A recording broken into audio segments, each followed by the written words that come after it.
رب اشرح لي صدري ويسر لي امري واحلل عقدة من لساني يفقهوا قولي رب زدنی علما۔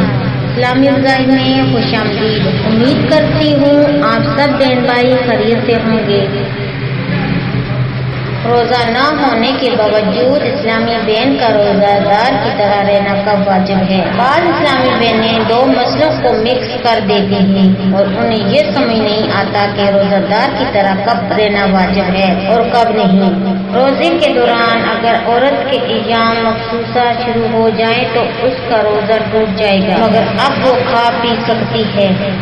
بہتر یہی ہے کہ چھپ کر کھائے، مگر روزہ دار کی طرح رہنا اس پر واجب نہیں۔ اگر ایام مخصوصہ چل رہے تھے اور سحر کا وقت ختم ہونے کے بعد کسی بھی وقت اس کے ایام مخصوصہ ختم ہوئے تو اس دن کا روزہ تو نہیں رکھ سکتی، مگر افطار کے وقت تک روزہ دار کی طرح رہنا اس پر واجب ہے۔ کھائے پیے گی تو گناہگار ہوگی۔ خلاصہ ایام مخصوصہ روزے کے وقت میں آ جائیں تو کھا پی سکتی ہے اور ختم ہو جائیں تو نہیں کھا پی سکتی۔ پیاری بہنوں، یہ چھوٹی چھوٹی جو باتیں ان پہ غور کریں اور اپنے روزے کو صحیح طریقے سے رکھیں۔